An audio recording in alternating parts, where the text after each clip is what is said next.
So I'll give you an example of why I say that the number one attribute was where to invest our time, focus, energy, and money, because you can be like, we were really good at converting patients. So naturally our team wanted to focus on that because we were good at it and it felt good and all of this. But for us to get from 90% conversion to 92% conversion didn't really change our metrics that much. However, for us to get a 5% or a 10% increase in our marketing return, it was huge because we would be converting those people, right? So the downstream profitability of the business was drastically different if we knew where to invest our time, energy, focus, and money. And because we were lacking clarity on that in the beginning, or didn't know what we didn't know, it was just trying to find ways to piece it all together. So yes, drive is important, and being a good communicator and knowing your stuff, like all those things are, I would say, a given. But really, to be successful and to stand above others, you have to know and understand your business. What does hiring process look like? We didn't have a hiring process. I hired my first team member as a recommendation from another doc. And it was like, it just happened to work out for a little bit until it didn't.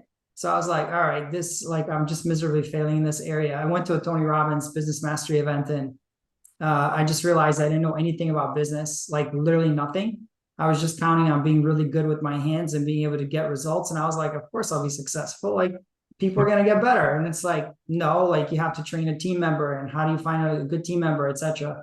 So the things that I invested in was being able to streamline my hiring process. So we have a very, very detailed hiring process. And then that way, obviously, every business owner knows it saves you tons of money on the back end. And it's an investment of time and energy on the front end, but it's effective. So finding the ideal candidate. The traits are actually role specific.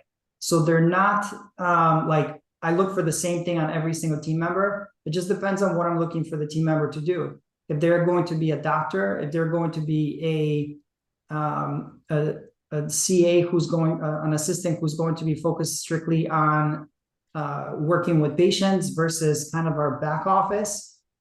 If when I hired our clinic director to basically run our business and our team, that was a very, very different skill set that I was looking for, obviously. So she's actually the one who helped us really refine our hiring process. And I basically hired her because I knew that I needed to exit. I was ready to exit the business, and I needed somebody to step in and to be able to take over some of those team training components that we had put in place. And speaking of team training, that's your next question on there is we basically, like, every week we did team training, like role plays. So we had scripting for every role and for just about every process in our office. So as you know, I shared with you in the team some of our scripts around somebody picks up the phone to book an appointment. What do we actually say? That was borrowed from some different coaching companies, but also refined quite a bit over time and through practice, and then also using NLP strategies so that we can speak a language that people can understand.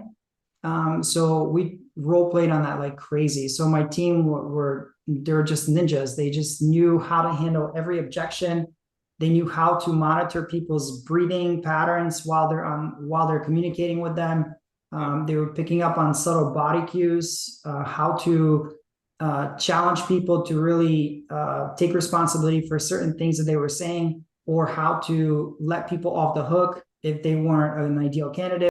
Just like subtle strategies like that, how to handle anything that came up that might be problematic or lead to issues down the road. So we train on all of that. So I would say that was definitely instrumental. And then we brought our team to seminars where, they're basically in an environment with other teams that were looking to do big things in their communities. And by being a part of something bigger than themselves, they also realized they're not living in an island. So that was huge. A couple of things that you train your front desk on and your office manager. So with the office manager, the conversation is around KPIs, team performance, the right person being in the right role, doing the right things, right? That kind of stuff. And basically the office manager runs our team. They run the team.